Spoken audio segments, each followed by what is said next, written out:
Good evening, everyone. Welcome to the Brony Show, or rather, a Brony Show special event. We're not having a full episode this week, but we are bringing you this here interview with one of the creators of the My Little Pony trading card game.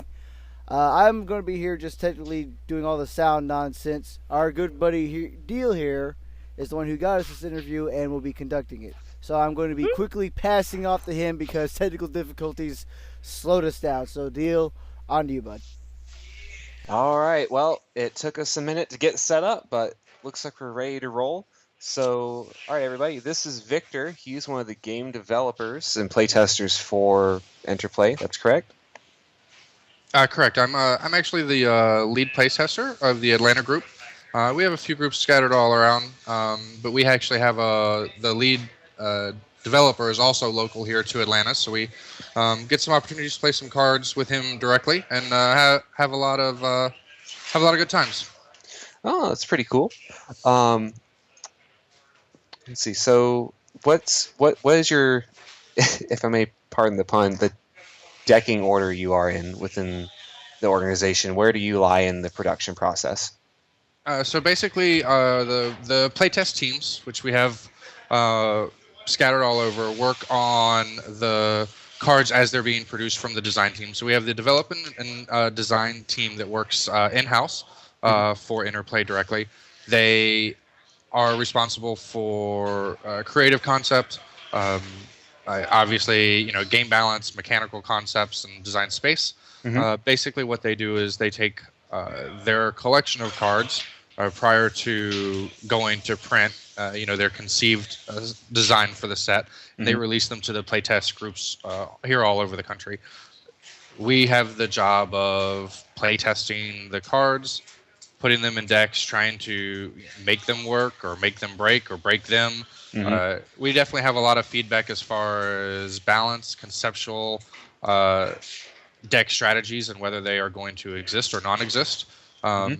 And so as the game develops, obviously there are a lot more avenues there to test and require just teams of people to do so.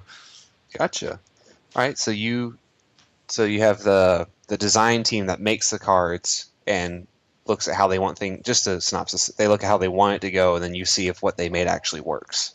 Correct. There's a lead developer who's responsible for basically tweaking the design of the cards to make the cards balance and set and coordinate.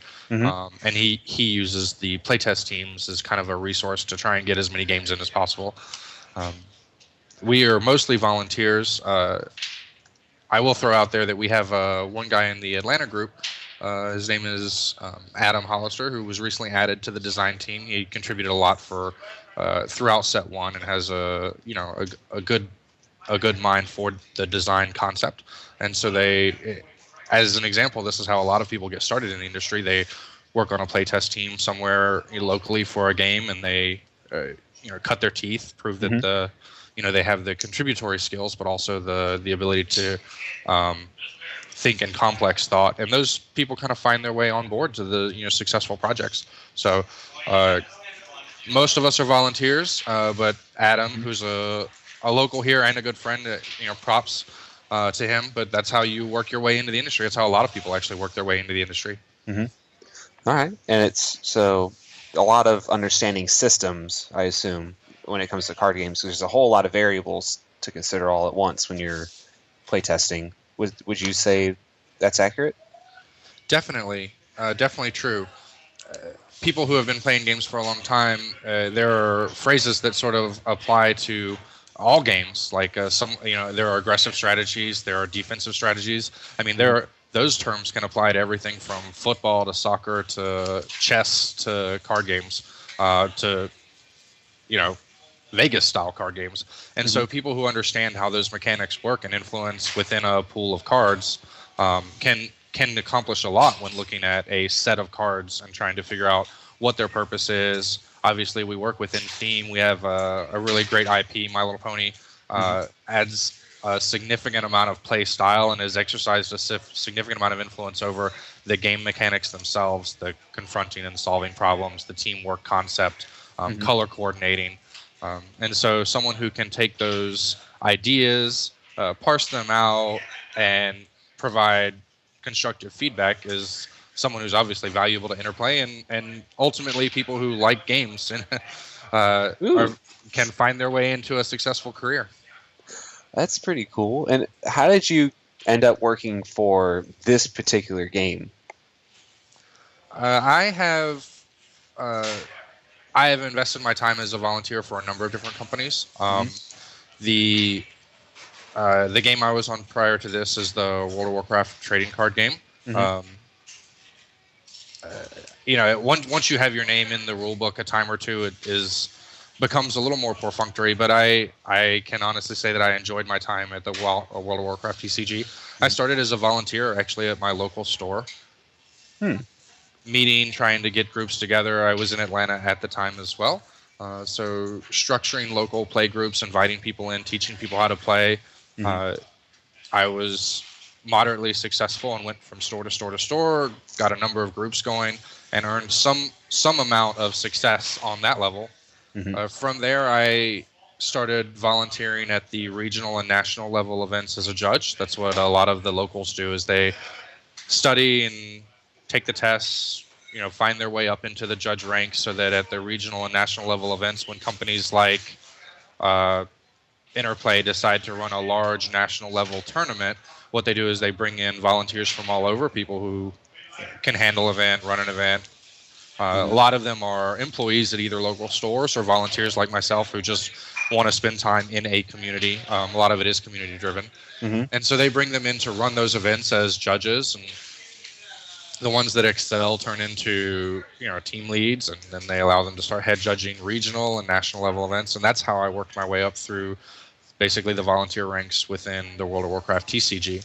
I have a good mind for rules, which is one of the things I contribute significantly to the My Little Pony project, is writing the rules documents, and I'm going to be finalizing those here shortly. So we're moving along nicely as far as time goes. We're trying to get the organized play at the local level out to the stores, and those stores are going to be able to have structured events, and then there will be people like myself and other people who want to come in and be volunteers at their local level to do so. So a lot of those programs are going to fall into place here in the next month. So that's pretty cool. And I've attended some of the events at FCB with you, and the current format you have going seems to work pretty well, but obviously you guys will be talking about how that's going to be tweaked, off the scenes. So you said was it about a month or so that we'll be potentially looking at a standard for organized play? Correct. I believe the schedule from Interplay was late January, early February, where they were going to try and roll out their organized play program. I would imagine, I can't release details, but I would imagine that it involves local volunteers running structured events. There'll be, what you have with every other card game, there will be a tournament policy to help people progress through the game. You'll build round structure. Individual stores have the ability to either charge or not charge. Prize support is usually decided by the individuals at the individual store level. But what most people want to do is just have a time and a place where they can go and play their game. And that is something that all of the successful card games have figured out, is that if you give players a time and a place to go within moments of wherever they are, that they find their way there to play. And that's what the organized play program is about. Gotcha. And just a little sidetrack here. Did you know anything about My Little Pony as a show before you started working for this card game? Or have you given it a shot and tried to watch it since you started? The answer is I didn't know anything about My Little Pony before I started on the project. The lead developer is a friend of mine, and he, having been in the industry and written rules, being responsible for the management of policy documents, is something that I've done in the past. So when he invited me on, it was definitely a new experience as far as My Little Pony specifically. We just came back last weekend from our playtesting retreat. The Atlanta group went down to Florida for the weekend. We had 4 days of basically what you would call hardcore testing, where we played a lot of games, actually. I'm not going to lie. We played a lot of games. But the development team was there. We had people from Interplay there as well.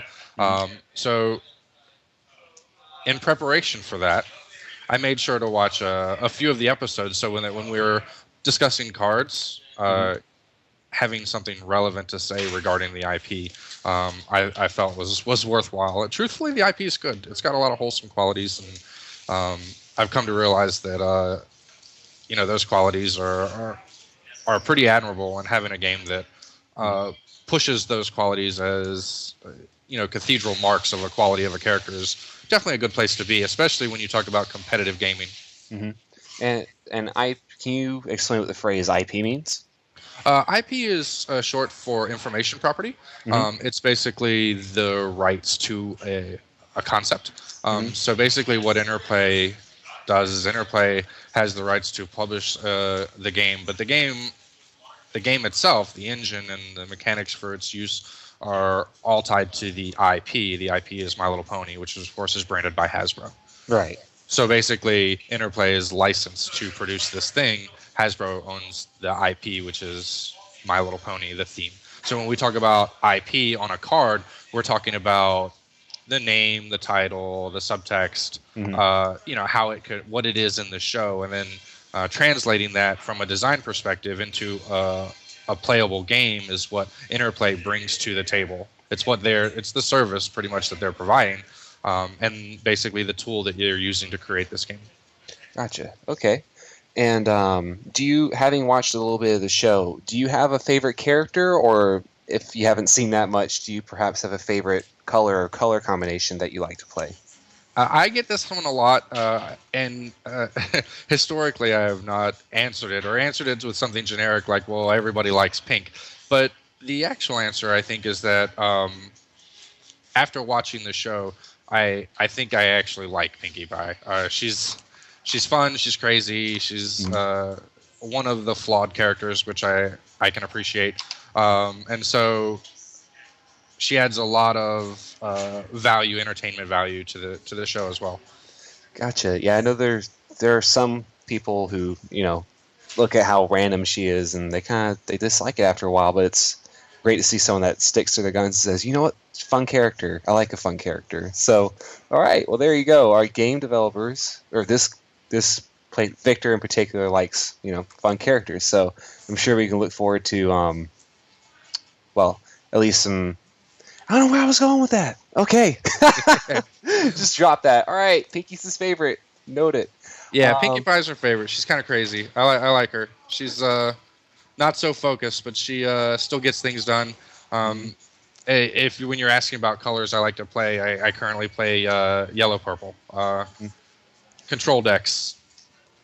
Yeah, I run a little bit of yellow-purple myself, but gotta say, as far as control goes, I like white-pink a little better. There seems to be a little more flip control. Basically, that's the end goal, is to cheat them of getting power there. And as I'm sure you're aware, you being a developer, I don't know. It's to each to his own as far as playstyle goes. So you favor control decks for playstyle then?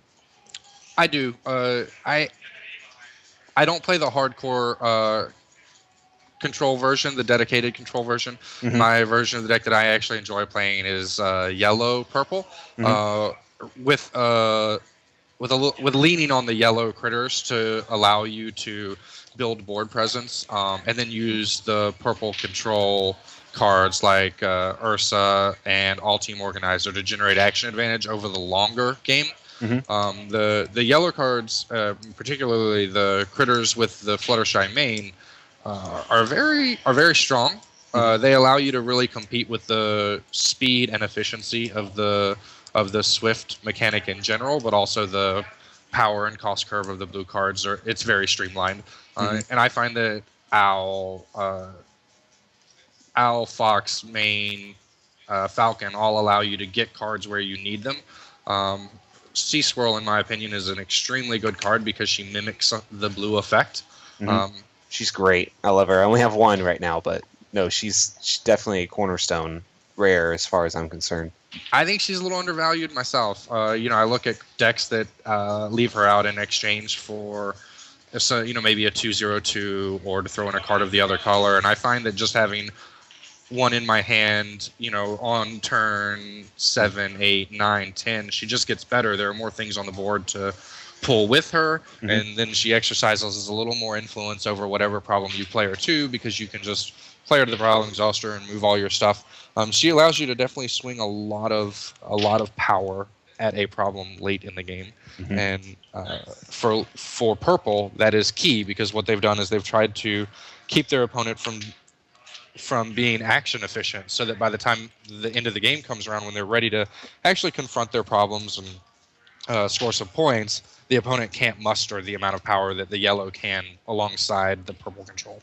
And that's basically the deck that I run. I find it performs really well against aggro blue. It also performs pretty well against the white recursion, because someone who wants to take the game slow, you have the yellow cards to just push through, points. Right. It seems like a good moderative deck, or in the middle deck. And Yeah, it's what we would call a mid-range deck. Mhm. Clearly functions better, not at the early turns where you're trying to play owls or trying to get yellow on the board for guidance counselor, which Right. clearly is a much slower start. It definitely functions at the mid-range where you can, diminish your opponent's action advantage and then follow it through with, 10, 12, 15, 18 power on a problem. It gets a little ridiculous mid-game, for sure. And so back to all this, when you look at how to balance a game, what sort of variables are you looking at as a playtester? That's a really good question. As a playtester, what I like, one of the ways that I function is that I like to pick a card that just feels strong. As an example, we have probably 4 or 5 cards in the current format that are pretty clearly strong. Cloud Chaser is action efficient. All Team Organizer is action efficient, although it requires you to go a little into purple.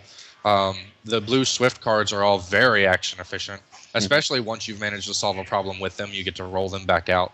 Right. Ursa Vanquisher is almost always I'm going to spend 3 to have my opponent spend 4, or to force them to play something out of their hand. So in the later game, if their hand is diminished in any way, that's a viable action strategy where you're basically forcing your opponent to spend more actions or not use their actions as efficiently as you are. Right, and she also has a positive cost to power ratio. I think I right the first time. Power to cost ratio. Correct. She definitely has impact on the board if you just play her. And also she has impact on your opponent's play strategy once she hits the board. Having an Ursa just sitting on board, even though she has 4 power on the problem, still forces your opponent to decide how they're going to manipulate their guys the next turn. And so she's definitely a powerful card. Again, so when I look at a new set of cards as a playtester, I'm basically pulling cards that I see are very clearly action efficient. All of those cards I just listed to you basically allow you to generate an action or force your opponent to spend an action that you don't have to. And so those are very linear concepts in that I am going to be more action efficient than you are. So when I see a card like that, I take a card from the new set. I first of all try and see if it fits into a current known deck entity like the purple-yellow control or the blue-white aggro or white-orange disruption or pink-orange discard disruption. And so I try to put that card into a deck where it might fit. Alternatively, I might try to build a deck solely around that card and say how many cards can I get in that synergize with this card. And then you play a couple of games, and when you play against decks that are known entities so that you get a feel for its power level or the ability of that deck to interact with the opposing. And playing games allows you to get a feel for what cards are valuable, what cards allowed you to win, what cards kept your opponent from winning. And basically our job as playtesters is to encapsulate that information and provide it back to the development team. And so that kind of ties into my next question. What are the steps in production for this card game start to finish? At least the steps that you were able to observe or that you know about. That's probably a question. A designer would probably give you a more detailed answer. I will say that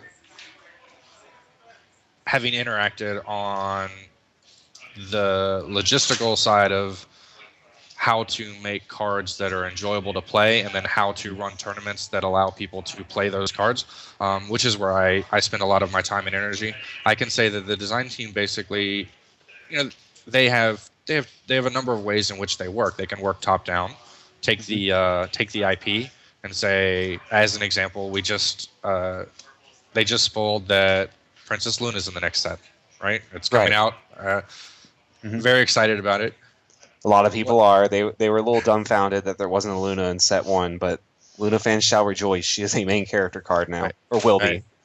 Well, now they have a very specific length of time they get to wait. But we're excited about it too. So when you have a release of a new character like that, Princess Luna, you can work top down where we say we had a lot of feedback. People liked Princess Luna. Let's include her in the next set.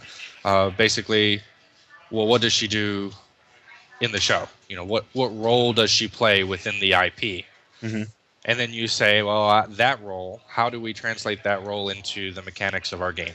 And so you're basically working top down. We know we want to include this. We know she wants to do something like that. The other way that designers can build cards is working from the bottom up. For instance, let's build a card that allows people to build X type of deck. These decks exist where you have mid-range control, you have recursion, you have hand disruption, you have throttle, which is basically the slowing down of the opponent. All of these mechanics exist in the game, and we say, well, we want there to be some amount of these cards in every set, so we're going to take that mechanic, we're going to put it on a card, and then that's where interplay comes in. Their real strength is being able to find instances in the show within the IP that cue in on that concept, that thought concept, the idea that I'm going to be slowing something down, or a resource that does this particular style of thing. And so when they build these sets of cards, we have obviously a pool of 200 or so cards, and we pick the ones that we know we want, and then we pick the ones that we think are engaging in gameplay, and then we kind of create a view of what our set looks like to theme. And so once that design process, that basically conceptualized process goes in, that's when they start tweaking numbers, playing games. How do these new mechanics work? Do we feel they're good? Do we feel it will be inviting for a player to go and want to play this card? So all of these things happen on the design side, and then it goes out to playtesting. And then several months of playtesting goes by. We get the feedback. We start locking in cards, which is what we were trying to do last weekend. And at that point, they go to print. I would expect that this set's going to go to print soon. Soon. Little TM after it, very soon. And then what happens with the finished product is it gets released, packaged to distributors, released and promoted on the local level. Gotcha. Okay.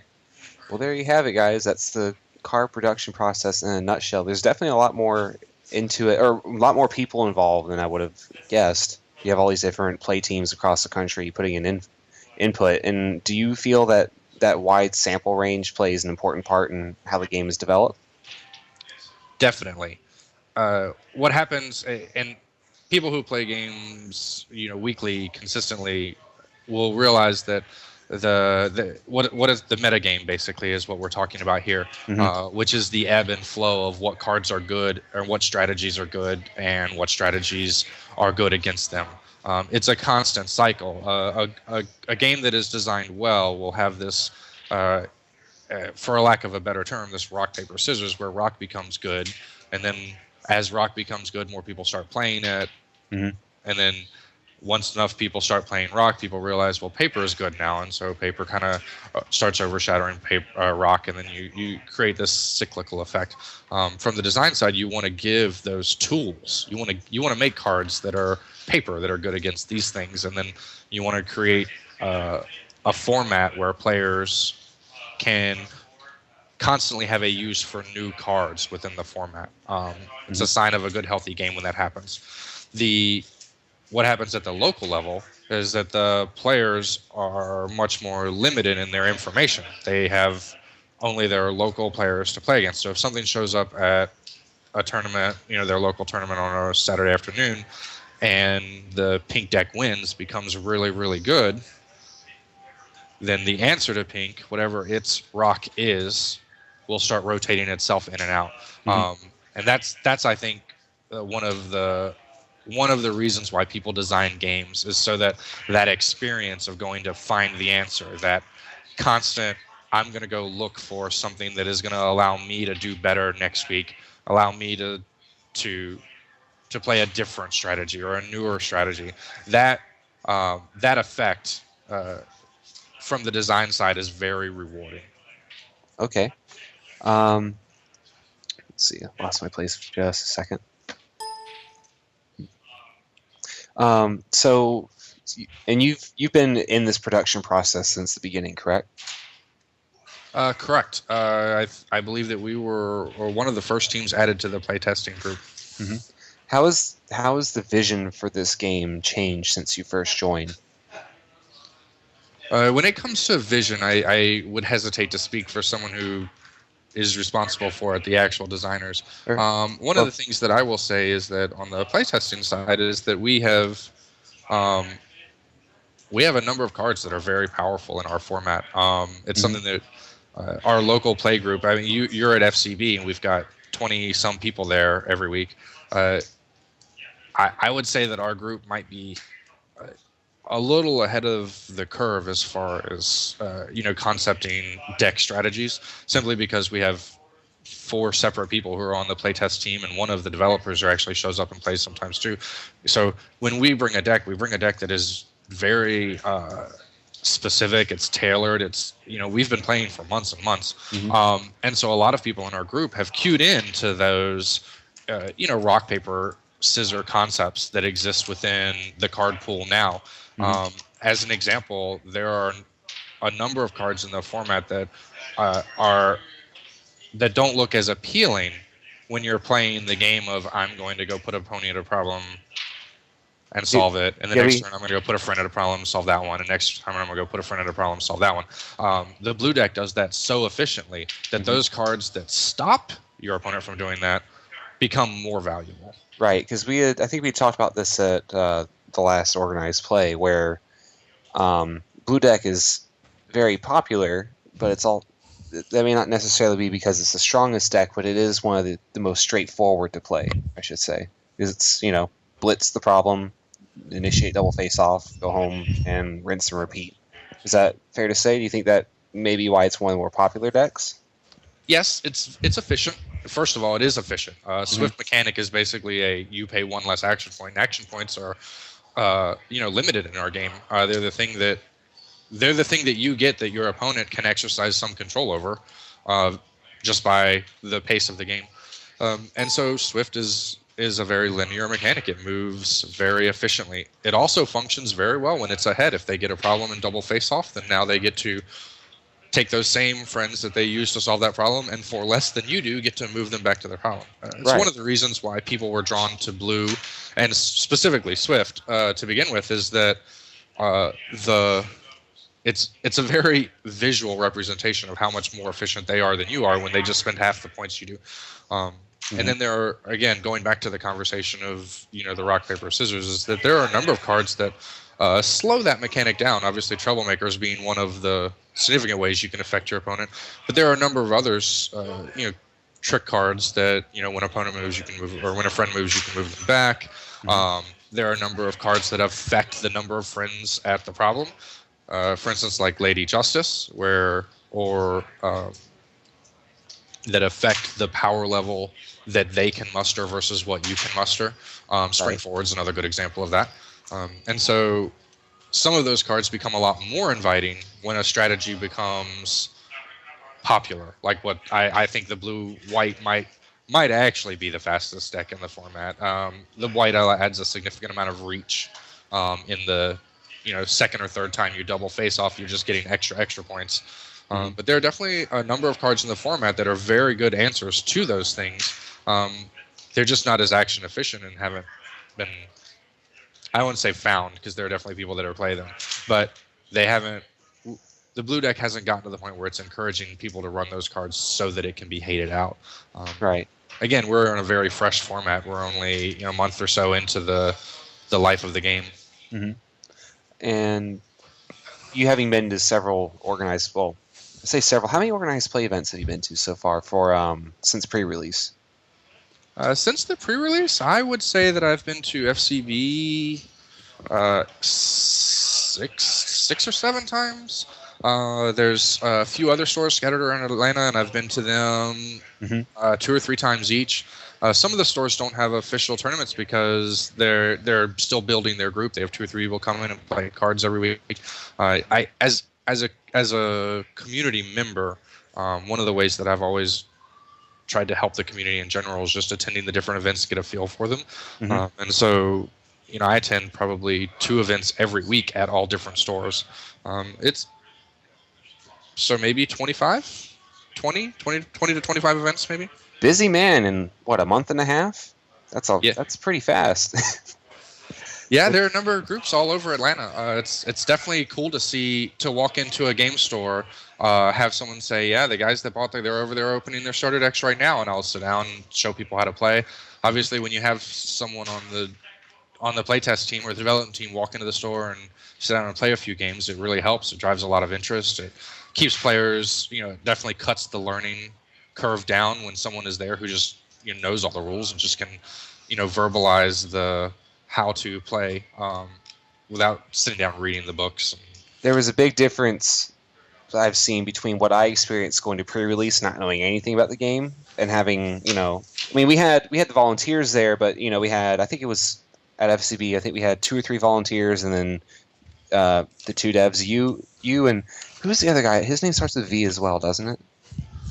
Are you talking about me? Are you talking about Trevor, the developer? Oh, Trevor. Yeah, start with a V. Yes, you and Trevor. So there were about 5 of you there, so there were a ton of questions. So it was both kind of bewildering, but at the same time, we had people that could help. So, but it's definitely, I see people picking up a lot faster now that there are more people out there who can play, and now that there are, I hate to say it, but deck lists that you can find online to help you at least get started. I hate the net deck, and I don't, but I see why there's a pool for that. On the subject of net decking, it's something that that players have determined is a good way to get information, and the reason for that, I hesitate to use net decking as such a the negative context of it, but the answer is actually that the reason why playtest teams exist is because the designers, while are all very smart and they know their stuff. I mean, all of them are very, very good. The reason why playtesters exist, though, is because you want to get as many games in as possible. You want to gather as much information as you can before you send a card to print. I mean, that's what the ultimate goal is to find the problems, the things that might or might not, that are outliers in the pool of cards that could potentially create problems or even unenjoyable play experience among your players. And the way you do that is by getting those cards in as many people's hands as possible. I guess and the same is true with Netdecks. Is like the Netdeck is a pool of information that more than just one play group has combined. It's it's a piece of information that exists. The beauty of the internet is that I can learn from the person who plays over in Chicago or Delaware or. I guess I phrased it rather poorly. It's not the concept of sharing strategies that I find distasteful. In fact, it was just a different card game I've played that's gotten to the point where it's all archetype based, and people will use essentially the same 40 card decks for the archetype. But with this game, you don't have that problem, because I was doing the math earlier, and if you got 6 different main characters, and you can run them mono, or you can run them with the other 5 characters. You got 6 of the 6 power. It's a ridiculous number of deck combinations you can make, and that's just your color combinations, not even your focus. So even for a fresh game, there's so much you can do. So I'm glad to see that. I guess I did phrase it rather poorly. I do like the strategy side of net decking, but thankfully it doesn't seem to have gotten to the point where it's just copy pasta. Yeah, I don't think it'll ever. I don't think it'll ever be uninviting for players to go to the internet and try and pull some information. What you see happen a lot is that players want their deck to do well. If they play at the local level, then the pool of opponents is very specific. In a tournament like ours that we go to every week, where there's 24 people, And there are definitely a number of people there who have figured out the I need to not lose to guidance counselor. And those people have learned to show up. And there's a few people who've said, well, you know what, I need to not lose to Winged Wonder. And so those cards are actually showing up within our little group, even though our little group is pretty narrow. I think those same things happen everywhere, where I can go to the internet and I want to know what the top 6 valuable cards are. Those cards sometimes coincide with the power level of cards, sometimes not. And then if I want to know what I see in my local play group and what I need to play against it, you combine those 2 separate pieces of information, and then you put together something that is, yours. It's clearly strong. You've done the research, all the research that we as playtesters look for, on the front end, trying to keep cards from being too powerful. But you've done the same thing. You go to the internet, you figure out which ones are powerful, which cards are harder to get hold of in the community. Usually, an indicator that they're good, above the power curve, and then you put those cards with your own, particular style. If you like Applejack, there's some pretty good discard cards. If we want to talk about specific cards, we can. But the deck strategies overall are tailored to the mains and the colors, and there is definitely a lot of variety there. Definitely a lot of deck types that we came across even in playtesting that I don't know that I've seen yet. So I feel like we've got a lot of room to go before we get to a very clean, these are the top 2 or top 3 decks in the format. In fact, I think that we might not even get to that point before set 2 comes out, which is a really good place to be from the design side. Because even just from the sheer number of deck combinations and sub-strategies there, and I don't think deck builders are going to be bored anytime soon trying to figure out what works. I agree. What are some of the experiences you've had with the Brony community, having gone to these different playtesting events? Were there any things? We'll just leave it at that. What sort of experiences have you had playing with us? Well, you were at the pre-release. You saw the 6.5 foot tall Pinkie Pie, right? Yes. Having worked BronyCon, it's interesting to see people that will go through the effort to show up in something like that. It was awesome. I didn't expect it. I wasn't. To be honest with you, I'm not really a Brony. I should say that much quieter. Maybe people won't notice. But shh, don't tell anybody. I am not really a Brony. I've always been a fan of a lot of the qualities that Bronies adhere to based on the show and its moral compass. Right. As a judge and as a competitive level judge, the idea of honesty, consideration, and kindness, those sort of things expressed at the table are not always what we see on the competitive side. People playing for the win, or even more significantly, for something valuable at the end. And so I love the feel of our local tournament.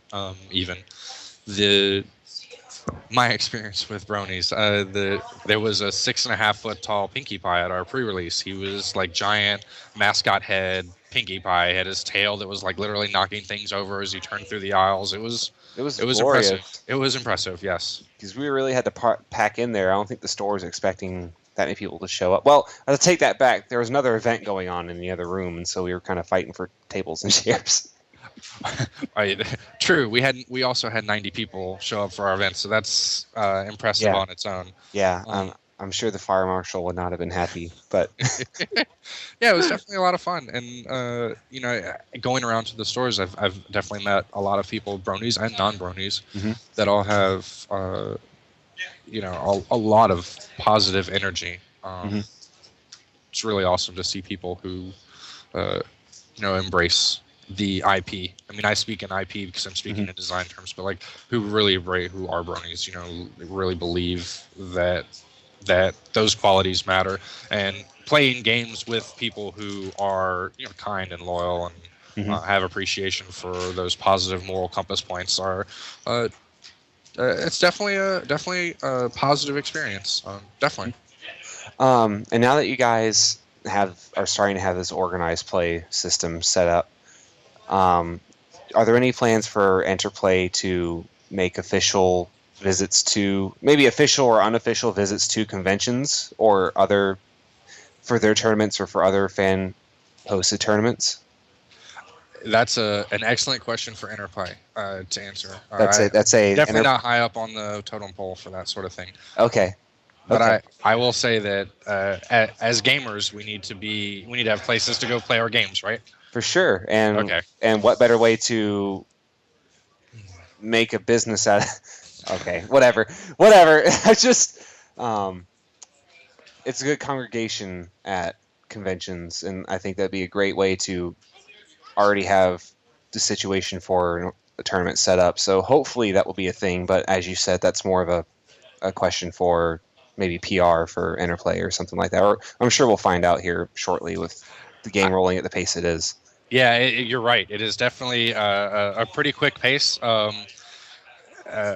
Local OP rolling out with many of the other games. You know, local OP rolls into maybe something regional into something national, and a lot of the larger games have sort of formulated this concept of we give people a reason to play, we give people a place to play, and I suspect that there are conversations every day at Interplay about how are we going to give people places to play. Okay. Let's see. Well, starting to run toward the bottom-ish portion of the questionnaire, and it's starting to get toward the set 2-ish material. So I understand you are under NDA, so I'll try not to ask you anything that would be in violation of that. But if it is, just say maybe or whatever. No comment, whatever. I completely understand. Is that you that just opened the link? It is. Okay. If you'll scroll down, I highlighted the one I'm at. Actually, no. That's okay. Not it. Here we go. That one. Those 4 down there. Are there any of those you can't answer? Yeah, definitely. Yeah, we can go through those actually. Okay. Yeah, go ahead. All right. What are some things that you were looking to improve over set 1 in set 2? I know you're playing with a lot of the cards now, so what are some things that you? This is something that came up over the weekend actually, and it's this one is a simple math question. We've got 200 and something cards. We're gonna have 400 and something cards at set 2. So there are going to be a number of avenues of play that are going to be explored that you just can't fit everything into 200 sets of cards. You can't fit everything into 400 cards either. Right. And so there's definitely a growth that is going to exist for a lot of cards. I know that you have experienced it, and I have also experienced it at a number of groups, but it happens at our local group as well. We talk about it. I think we actually talked about it 2 weeks ago, where we were one of the mains that we don't see as often is Applejack. That is something that we've noticed at our local store. The designers have been aware of, and I would say that people who like avenues of play that are not necessarily blue, white, purple, yellow, pink X are gonna find a lot of fun material when set 2 for sure. You just made Blanked really happy, and actually Blanked, I'm considering running the opposite of that, so we'll be fighting over cards to trade. But were there, naming names, I've played Yu-Gi-Oh! Or played it for quite a while, and you saw the addition of different card types that had completely new summoning systems. Will we see any sort of growth in that kind of realm with set 2, or will we be staying with relatively the same game mechanics as far as game mechanics go? I don't necessarily know that I can say that there are going to be new new types or new colors. I can't really speak to that, but okay. I will say that a lot of the mechanics that people expect to see in a card game, where there are cards in your hand or there's a stack of cards on your side and the opponent's side of the table, there are a lot of tools mechanically that haven't been explored yet, and so there are going to be things for sure in every set that haven't existed until that set. Okay. And all right, so you just covered you can't cover colors, so we'll we'll skip that one. There were some cards like a Servness Training that would allow you to do additional flips if you had certain named characters on the field, or if you had both of them. Can we look forward to seeing more expansion on that ideal to include every combo, or is there a balance issue with that, or is there an NDA on that? The answer to that is Heart's Desire is surprisingly. I keep track because I enjoy keeping track, but Heart's Desire is surprisingly expensive as a card to be found on the second market. I think it has a lot of flavor to it. People who have played other games, know the reference. It's clearly a fan card, and to be honest with you, that card is going to be a lot of fun. I was sorry, I think I may have phrased it poorly. You know the event cards that allow you to flip additional cards? Mm-hmm. Yes, I was asking if there would be an expansion on that. Would we see more of those effects to include every name pair? You're talking about rounding out the suite, so to speak? Yes, to allow it so that when you're playing the main character card friend equivalents, those are the ones in particular I was talking. Gotcha. The friend cards, the buddy cards, the buddy flips. They're the ones that add flips based on which friends you have. Yeah, though I can't speak to whether or not the design team will decide to round out the suite. It's some of those decisions are design impact decisions. It's an example of the vanilla 202 suite that is in the current set. For those people who break down the sets and look carefully, they'll notice there's not a 202 pink card. It's actually a 303, and that orange is the only 404. So when it comes to decisions of balance, the design team obviously handles that. But there are reasons why those cards get rounded out completely. There are also reasons why those suites of cards don't get rounded out, and I don't know that I can answer whether that will happen. I'm sure that would take anyone a long time to explain, even if they knew, because again, the game has so many variables, as you were explaining earlier. So, no, that's. But to get to your question, which is that those particular cards aren't a full suite yet, but there are a lot of cards in this set that revolve around face-offs, and I think that the players as a whole are figuring out that face-offs decide games. I know that we've noticed it in our current little meta, our current group, because we have enough control decks that highlight I'm not going to win the game until I'm ready to win the game, and then I win, or I'm going to try and keep you from winning long enough until I decide to make my play. And then there are blue decks that just aggressively make face-offs happen. That's their actual strategy. Face-offs being a defining part of the game is a good thing in my mind, because I like Destiny flips, power flips off the top of your deck. I also like them as tools to measure the progress of a game.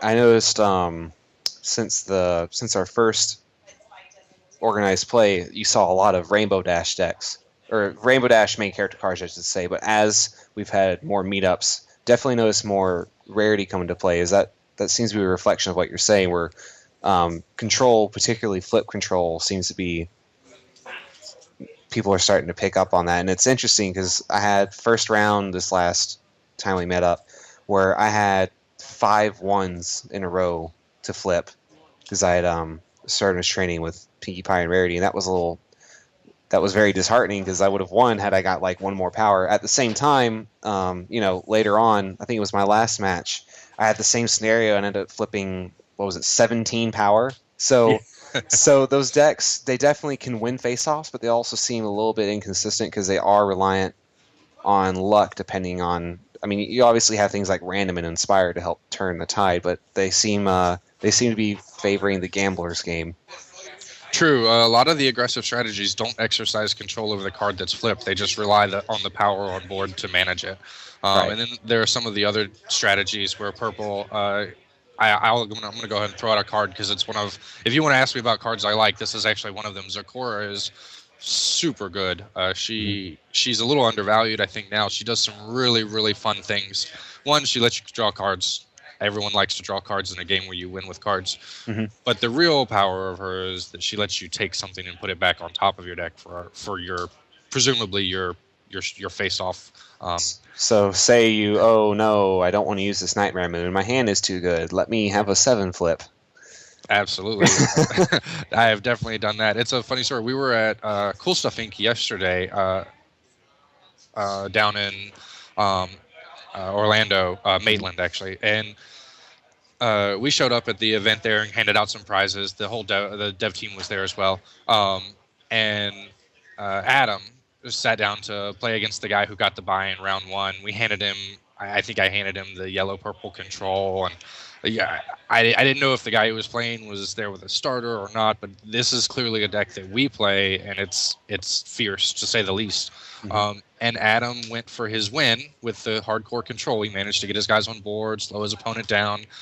He went for his win face-off. The guy flipped a Nightmare Moon. You know, just there you go. Your opponent gets some points. You got to take a whole nother turn. But the control deck can do that. It can sit on a turn and just take another one and go for the win. So there he went for the win again. Nightmare Moon on the top of the deck. Found all 3 Nightmare Moons before he managed to win the game. So as a mechanic, Destiny flips have a significant amount of variance that they throw in to 2 decks that are evenly paced or even at the same pace, same current state, on the board. So it's definitely a lot of fun. Those face-offs, man. Face-offs win games. They do. Gotta love control. Let's see. I think that's pretty much wrapped it up as far as my questionnaire is concerned. If you're okay with it, I'd like to open up the floor for our chat to ask questions. Here is the link. Of course, I'll read them off if you would prefer. Sure. Let me click on the button here. Now I'm ready. Okay. Also, before we head off to that, I had asked you something earlier before you left. Is that still something you want to try to do, or do you want to head off after this? I think I'll have to head off. I'm actually just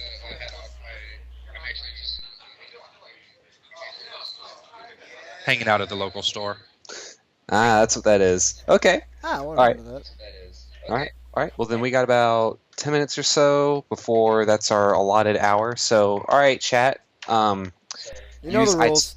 Italics and underline to ask questions. Please do not ask about specific cards that are going to be in set 2, color combinations, anything like that. But anything else you can ask that was within his power, we'll go ahead and address that. Do it like so. Also, my reply to the whole Nightmare Moon thing, I'm a little upset. I've got a picture. I'd put it on there. I'm not doing it. So let's see what we got. I'm definitely getting some echo here. I'm hearing it too. It can't be coming from me, Doc. I got a headset as well. All right, you might have to read them off to me because I think it was actually just coming through the webpage. Okay. Oh, yes. Yeah, you need to mute the stream. Yeah, just go ahead and mute the stream. That's what it is. See, you're hearing us, and the Skype call is being recorded on that page. Yep. So that's what you're hearing. Okay. Okay, there's a decent one. Where did the idea of a 2-sided main character card come from? I don't actually know where it came from. I know that a number of games have used the idea that you start the game with, a representative in play. I think that the concept of having it get better based on a challenge or meeting some sort of requirement is definitely well within IP. Also allows a character to show their strength, what their focus, what they're good at, and so it's very inviting for players to play. I don't actually know where it came from. I'm not on the design side from conceptual process, but I know that particular mechanic has a lot of meat to it, especially considering a lot of the removal effects. It's obviously immune to exhausted and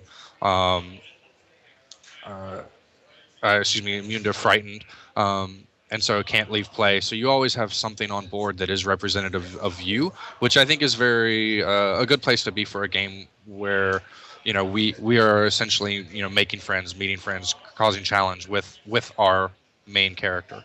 Mm-hmm. All right. Let's see.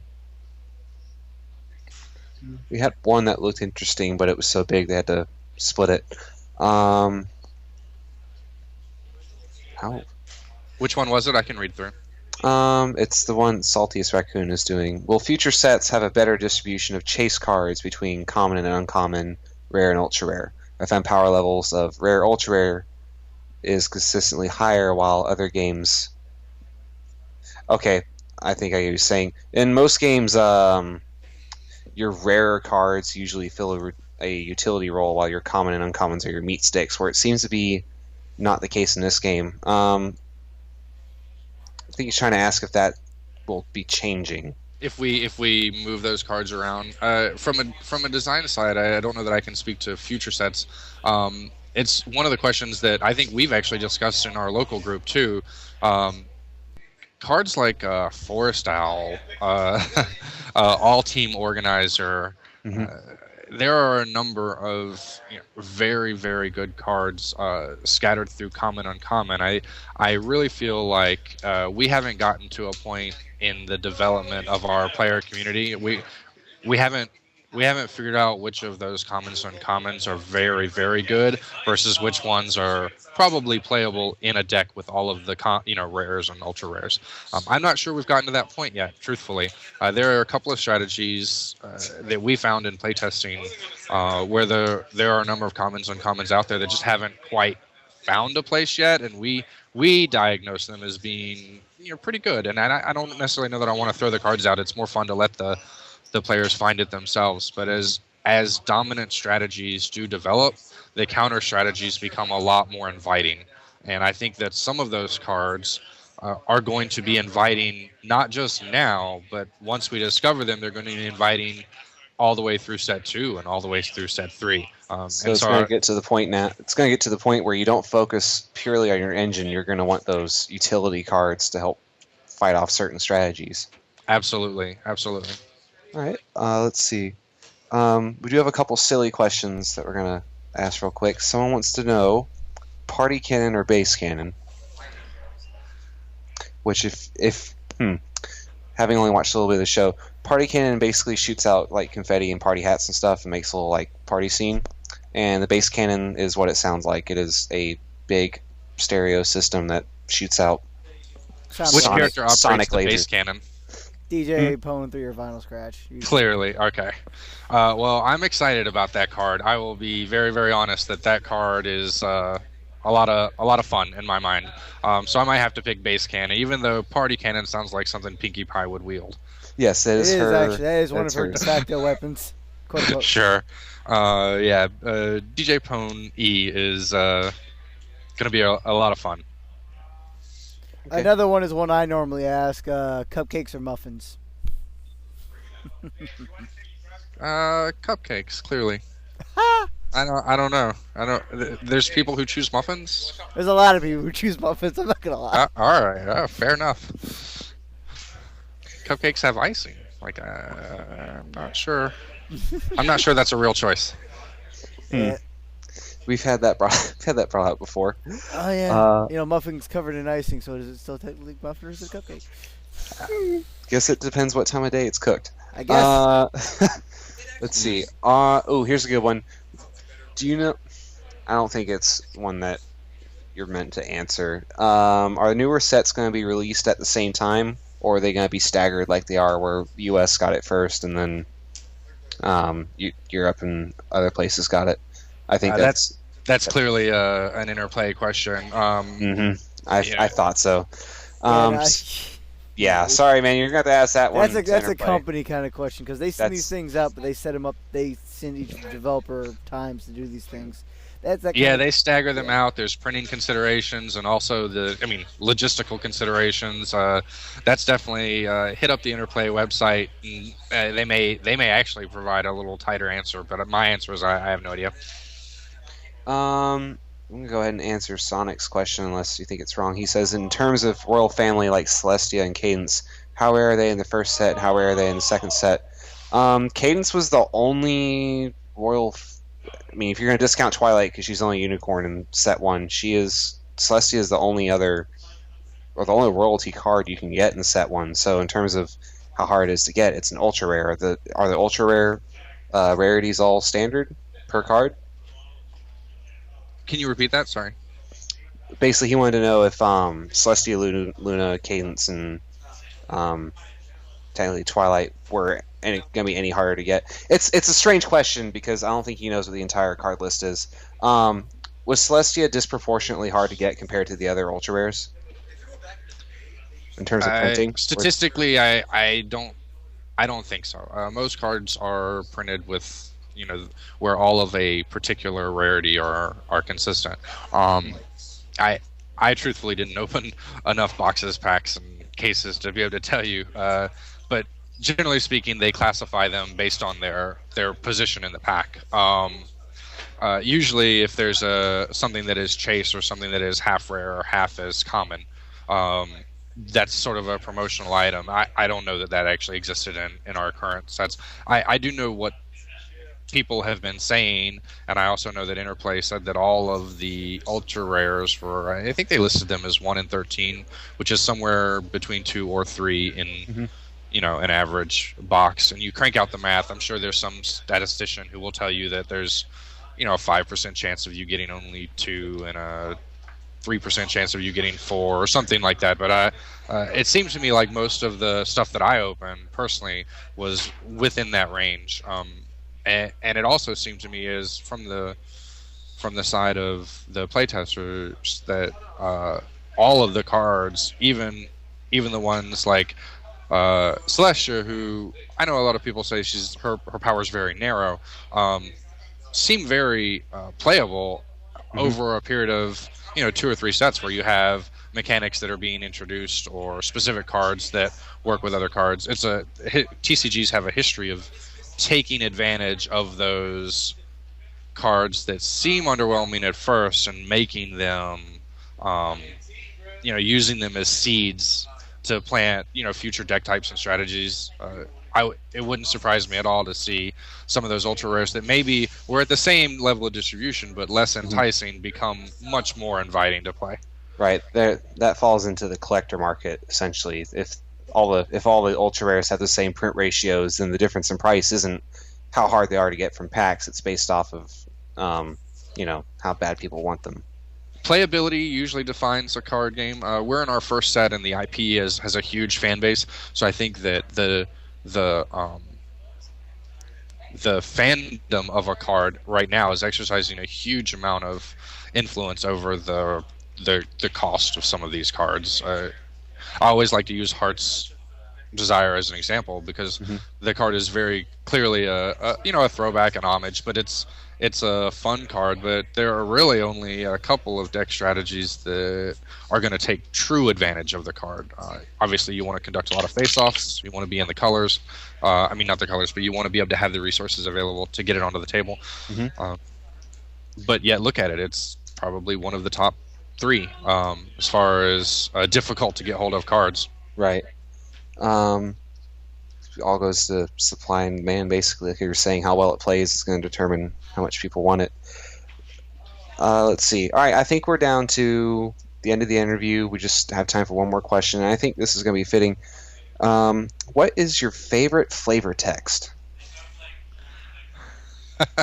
That is a very good question. My favorite flavor text it goes along with one of the cards that I thought was going to be very, very good this set, and probably people are realizing that he's not as good as they think he is, but Owl is definitely one of my favorites. It's simple, it's who. When you flip an Owl on a face-off, you're like, who? Why is this card in my deck? And then you play him and you realize he's really good. And then you remember why you put him in your deck. And I like the flavor text of that. Why did I just flip this card? And at the same time, the idea that I probably want this card in a lot of my decks. So the Owl is definitely up there. I will say that there are 2 cards in the next set that I am very, very excited as far as flavor text goes. I contributed directly to 2 of them, so I'm very anxious to see if they make it into the mainstream deck building. I think it was either brown Parasprite or purple Parasprite that had was the airspeed velocity of unladen Parasprite. I had to give major props to whoever it was who wrote that text. We were sitting there at pre-release and we were like, "Wait, guys, look at this!"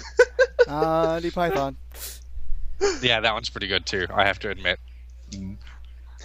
All right, well, guys, that's it for our interview. He has stayed up well past what we asked him to. We had, technical difficulties aside. So, Victor, thank you very much for coming out tonight and answering our questions and sharing your opinion with us. And hopefully we'll get to see you again here soon at FCB or any other events you happen to go to in Georgia. And any shout-outs you would like to make before we head off? I definitely do. So I'd like to give thanks, guys, for having me on board. First of all, I appreciate coming on and getting some FaceTime in the community and maybe pulling back a little bit of the curtain. There are still aspects to this business. I know a lot of people try and find their way in through playtesting. So hopefully maybe this inspired some people and let them know. Give them an idea of how they can contribute to something that, obviously it's not my job. It's just something that I do for fun and I really enjoy it. I hope other people can find their way into those types of things. I will give a shout out to Adam Hollister, personal friend and newly inducted into the development team for Interplay. Shout out to all of the Interplay guys who I got to hang out with over the weekend. Lots of play testing, lots of good rules talk, and a lot of math. Like again, what this game is about is generating power on board. The mechanics are very inviting, and I think that people who enjoy the challenge of the different axis of attack into your opponent, or the different ways that you can interact over or across the table and with your opponent are very, very inviting in this game, simply because we have the locations in the front. And props to the guys over there at Interplay who came up and conceptualized this game and put it into fruition. And we look forward to solving each other's problems, certainly. Definitely so. All right, Blaine, anything you want to shout out before we head off? I was going to use usual things, but okay. Okay, anyways, me being dumb later. Thanks, folks, for coming out, and thanks to Victor for joining us. Usual shenanigans as always with the weeks that come after our shows. Like I said, next week we'll have a proper show, and we'll figure out what we're going to do with the whole, 2 episodes we're probably going to have on our hands. I think the tentative plan right now is it'll start off like normal, but instead of an interview, we're going to do a how can we improve section for, I think it's like 20 minutes or so, just so you guys can give us some feedback and see how we can improve the show, or what you enjoy, and see how we can maybe get some more coverage or just make the better quality experience overall.